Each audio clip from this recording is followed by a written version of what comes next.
Right, hello guys, welcome back to another Duel review. I'm still experimenting a bit with this format and what I can do with it. So this time around it's a game I played, which is the first time I'm featuring one of those on this channel. I'm playing in a tournament, it's just a small tournament for fun. There's the YouTube channel The Good Guys, I think I mentioned them once before, go check them out. Small channel, just like me. Well, larger than me, but that's not saying much. Right, so I'm playing Chaos Control, a quite standard list with Tomato and Mimics. It's built to hedge against aggro decks, and my thought process for this tournament was that it would be a solid choice. I'm not trying to uh, call the meta game, but just stay solid and try to outplay my opponents. So, great starting hand, I'd say. I got a piece of the Trinity, along with just a playable hand overall. I assume Morphin Jar Mystic Tomato. Immediately, this should tell you that it could be Empty Jar, seeing as those cards are not s- that commonly seen together. But I'm also considering that it could be Chaos Turbo. I think it was when the deck was really picking up in popularity. I think it was IMZ1 who were a proponent of running both Cyberjar and Morphin Jar in their turbo lists just to have as many powerful cards as possible. Alright, so here I think we just set the Mimic. There's not going to be any Blade Knights. I think setting the book is not correct, seeing as booking a breaker here doesn't do anything, as we wouldn't be able to run it over. So yeah. Obviously, this is going to be mostly me just explaining why I did what I did, because quite frankly, I will often agree with myself, and that's not because I'm perfect, but because this is how I play, right? So at this point, it's pretty obvious it's empty jar, I believe, now that we've seen the swords and the upstart. I have no way of putting pressure. I think I might just set goat, set book, pass. Thing is, I don't really want to summon another monster, seeing as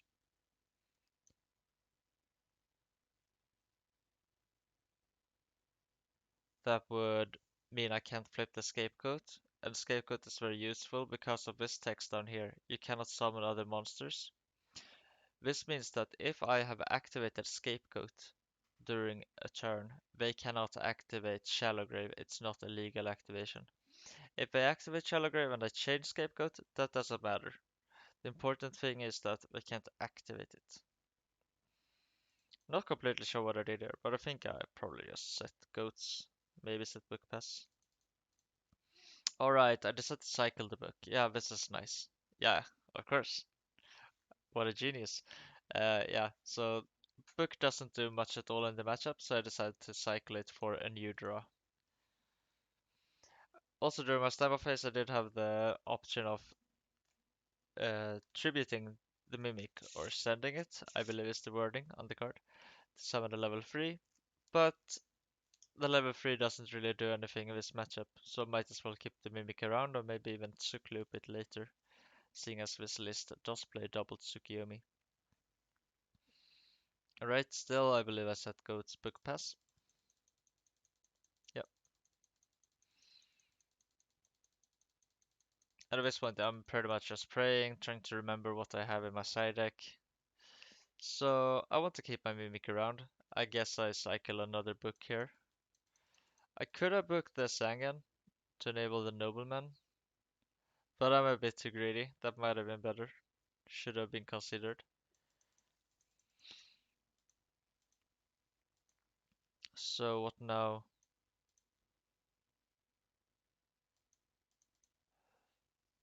Alright. Okay, so I'm pointing out in the chat. This was another reason why I chose to book my Mimic. and this was the main factor that I thought of in the game that I don't remember now, is that if I don't have any monster in my graveyard, Shallow Grave also doesn't work. They can't activate it. So, by not sending this Mimic to the graveyard, I'm keeping my graveyard empty. Also, by booking my Mimic here, I'm keeping it alive. So, once again, to protect myself from Shallow Grave. But that's not relevant compared to booking the Sangan, as that would also keep my Mimic alive. Might have been better. I don't know. So I guess I set the Regeki break and just pass. Not quite sure. Like, I'm in such a bad spot here. Yeah, that's what I do. I go for Trunade and I figure that this is to save the swords. And I choose not to activate the scapegoat here. Frankly, because for them to go off here, we need to have, like, obviously I'm not an expert, but we can't activate Shallow Grave. So in order to activate Shallow Grave, we would have to run over my Mimic with a tomato. So tomato Shallow Grave equals a morphing jar. And then we would have the Book of Tayu as well, only to trigger the morphing jar. So that's quite specific. There's also the option of them just having Cyber Jar Book of Tayu, in which case it is looking quite bad. But I decided, nah, we don't have it. I'll hold on to my scapegoat. That could have been a mistake. I'm not quite sure. So we pick up the Pot of Greed. Use the Thunder Dragon.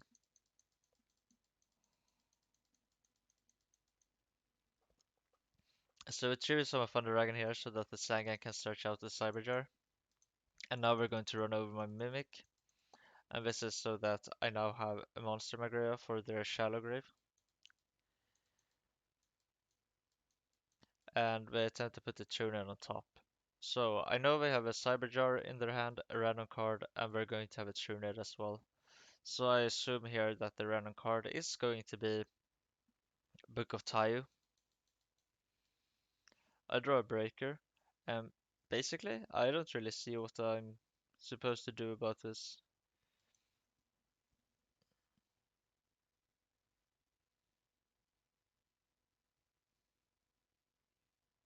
Yeah, I don't see it.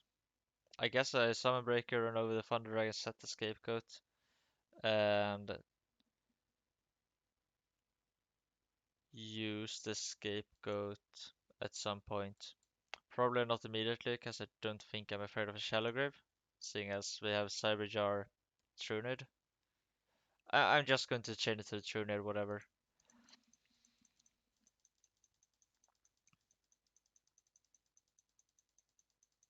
And here I made an error. I thought, well, if it's Trunid, I might as well set all three.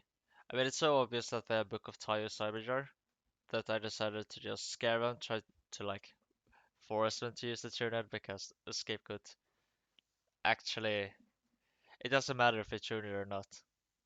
But obviously we're going to turn it, and if their third card was a heavy storm, this is actually very poor. But it's so unlikely I get punished. I'll cut I'll cut myself some slack.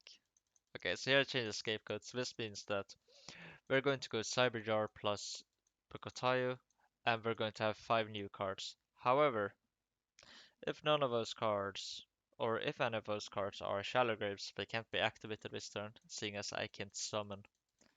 Shallow Grave does mean that both players summon. Okay, so they reveal Book of Moon, Scapegoat, Card Destruction, Book of Tayo, Heavy Storm. Right. I'll press the fast forward button here. See.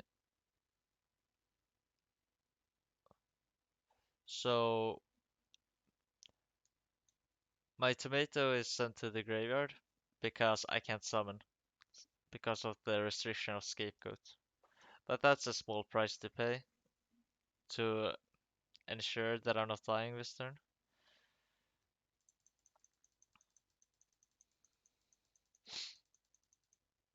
So here I ask my opponent to keep a reasonable pace. Not that they had been taking too much time, but it was starting to get to the point where I felt like, okay, you gotta make up your mind. They decide to just pass. And I see a lot of people just complaining in our forums and our Discord that their opponents are playing so slow and that they have to keep a reasonable pace. I would encourage you to just ask them. Ask them to keep a reasonable pace. Here I believe I went for like Sangan meta. So this I thought was quite nice during the game. I played Sangan, I went for Metamorphosis to make Dragoness, and now Sangan can get the Magician of Faith. And the end of turn, I'm going to discard this Magician of Faith so that I have a light in my graveyard for my Belas. I thought that was quite cool. I imagine I'm going to set the ring here, but actually I realized that this is likely, or this could be a mistake, seeing as my opponent has the Heavy Storm, and this ring could be very valuable for pushing lethal damage. So immediately as I did this, I realized, oh wait, they have Heavy Storm. This is a mistake because I'm not likely going to need the ring to keep myself alive from the empty jar combo this turn. So you guys, they would have to top deck like, I mean maybe, yeah, okay. It's close.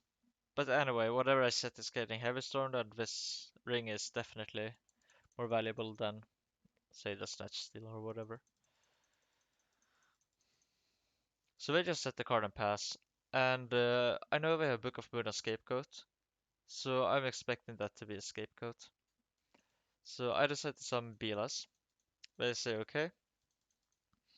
Now I go Metamorphosis and make Gatling Dragon. They say okay. And why I do this is because I want to summon the Chaos Sorcerer, but I would have no light, and that's why I summon the BLS and use the meta first. So here I go for the Chaos Sorcerer, I say okay, and here I play the Metamorphosis. And now my opponent makes a crucial error. They don't flip the Scapegoats, and I summon a Jama King.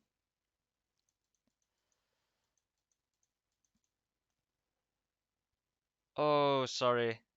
Okay, so I went by too fast there. So what happened was that Ojama King prevents them from activating Scapegoat, because it covers up their monster zones. So Dragoness plus Gatling Dragon are going to attack for a total of 3800 damage, and then the Ring of Destruction will deal another 2600, resulting in 6400 damage. And they were at 65, so they admitted defeat, because I think they calculated wrong. Uh, they knew I had the ring, they had seen it from the Cyberjar, but they would have survived with 100 life points. Fortunately for me though, I did have one monster in my hand, which was the Dark Mimic level 1, causing them to take lethal damage. So that I thought was a very nice game shot. I'm really happy with that one. And my thought process was that, okay, well, what if I just chain Scapegoat to the Metamorphosis? Well, then I go into, I think, Resensi or Darkblade. Yeah, I go into Darkblade. Yeah, Darkblade is better, definitely. And I use the Gatling Dragon. And after using the Gatling Dragon, hopefully, I will pop 2 Go tokens. 2 is the magical number. That's the amount I need. If I only pop 1, I do have the Snatch Steal, but that's not uh, optimal. But I'm not sure that matters. So I only need to pop 1 goat. And then the Dark Blade can get in a hit and banish both the Cyber Jar and the Morphin Jar from the graveyard. And I don't think they can win from there. So I would say that was a almost deterministic win, because for the Gatling Dragon not to kill at least 1 Go token, that would require a 1 in 8 chance, 3 tails in a row. So yeah, I thought that was really cool, and I was very happy with that game. don't think I played it perfectly, and please point out things I did wrong. But I thought it was very interesting from my point of view.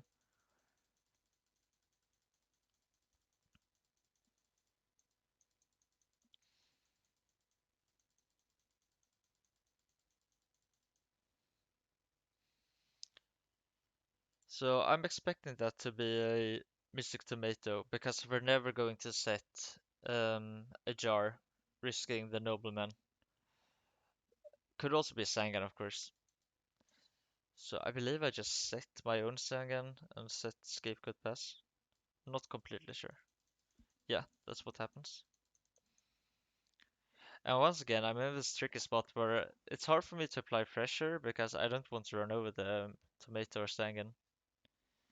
So I believe I go for Metamorphosis here because one of the ways I can make progress, you always gotta look for ways to make progress, especially in these matchups where it's not so much about resources, it's more about the game state.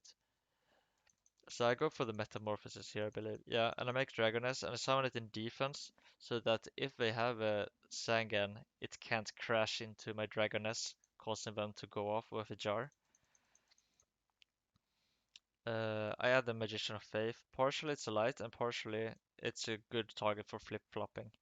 You could argue that I should get like a Mimic level 1, seeing as it survives the Sangan. But in my mind, it's much more likely that it's Tomato. I just summon the Dragoness in defense mode because why not? That's not because I know it's Sangan, it's because it could be, but it's much more likely to be Tomato. So I grab the Faith and I think I'm going to set it here. So this is very risky, seeing as now I can't flip the Scapegoat. But I decide I have to make progress somehow. This could definitely be wrong, but I think it makes some sense. Wait a second, just past the turn. I believe I'm going to play the Storm here, right? Yeah, I do. And now I see Poison of the Old Man, and I'm very confused because that card is not played in Empty Jar, and there's the Megamorph. So now I realize, oh, okay, we have Smokescreen Sighted in the Cyberstein OTK, which is quite cool, I must say. But it's not going to work out for them, as you will see. So I'm going to flip the Magician of Faith here after using the Nobleman. So I decided to return the Scapegoat because it is quite useful to have against these first turn kill decks.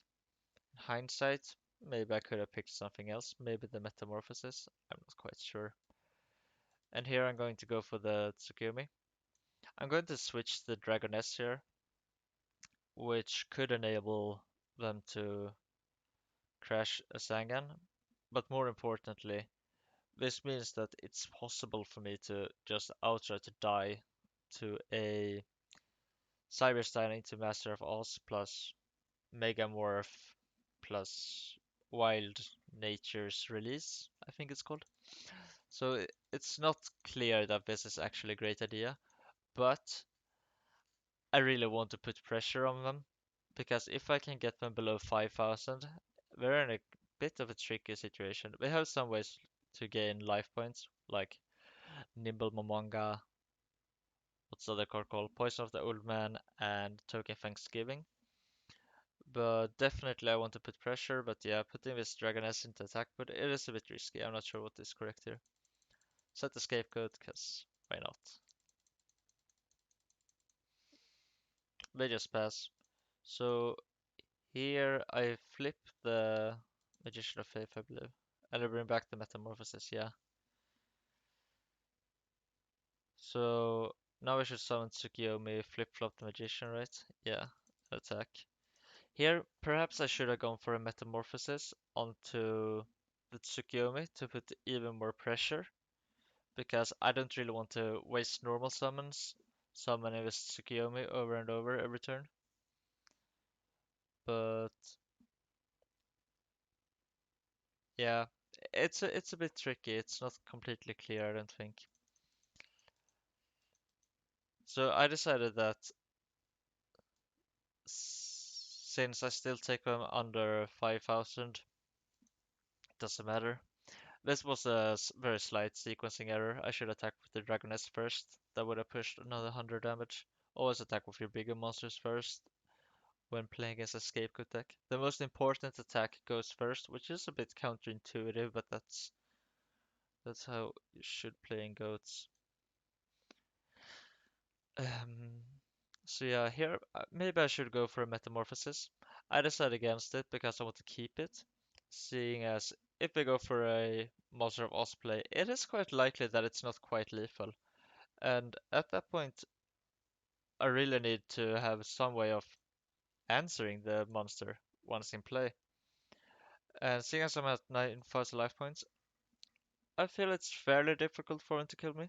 So here I decide not to run over one of the goats with the Tsukiyomi, because that means we only have one slot in their monster zones, which makes it difficult for them to go Cyberstein and use the effect of Cyberstein. Once again, here maybe I should use the Metamorphosis, but I don't think I do.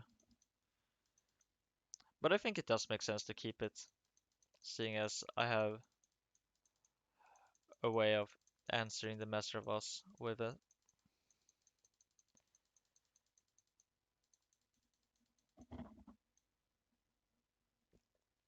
So I decided to discard the hand size and now I draw the Trap Dust Shoot. So Scapegoat, Magic Damage, Trap Dust Shoot.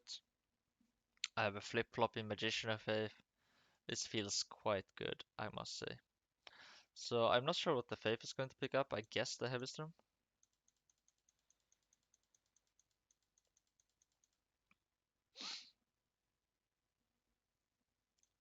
Summon Tsukiyomi. Run over two goats. So I still need to put pressure. And I decided last turn that the difference between 3 goats and 4 goats is not that big of a deal from my point of view putting pressure, but it is a big deal from their point of view trying to go off. But the difference between 4 and 2 is quite large. And I have some good defense now with both the Dust Shoot and the Magic Jammer. I feel quite confident that I'm not dying this turn. Here I do believe I used the Metamorphosis just to keep my beater on the field, seeing as I'm likely going to be able to prevent the Master of Oz from coming down, and if it does come down, I can still probably return the Metamorphosis with the Magician of Faith. Yeah. So I thought this was kind of cool. Now in 2 games, I summoned Dragoness twice. I summoned Darkfire Dragon. I summoned Ojama King last game, along with a Gatling Dragon. And I had plans of summoning Dark Blade. And this is one thing I enjoy in Goat format. Okay, so I've hit the Cyberstein. We also have Giant Turnid, Megamorph, Scapegoat, Thunder Dragon, Morphing Jar, and Token Thanksgiving. So I decided to go for Token Thanksgiving here. We activate the Scapegoat, not to get it hit by a Mystical Space Typhoon or potential Dust Tornado. So, what now? I think I'm going to play the Polar Creed first, right? Actually,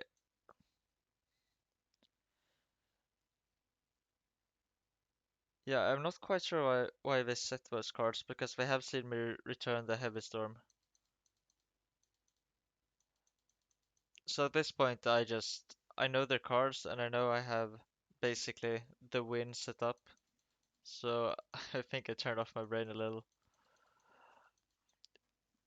Obviously, I should have used the Heavy Storm before flipping the Magician of Faith. Then I would have known that I had a Nobleman already, and I could have picked something else, like say the Pot of Greed. But as I was saying, at this point, I see that there's not much they can do, and frankly, I started playing sloppily, which you shouldn't do, but it happens. And yeah, we admit defeat because we're completely out of resources.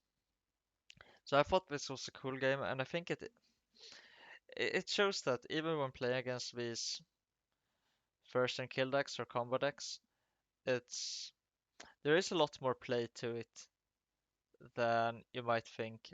And sure, the play patterns are so different to normal GOAT format gameplay that a lot of people just don't find it enjoyable. And nor did I at first, but now that I played against these decks a few times, I don't think it is that bad because I play enough GOATs to grow a little bit tired of the usual matchups. I never grow tired of them, but it is refreshing to play something a bit more unusual once in a while, I think. Especially seeing it as I won the game. I mean, that always helps, right? Otherwise, I might have just made a video where I ranted about how these first and kill decks should be banned.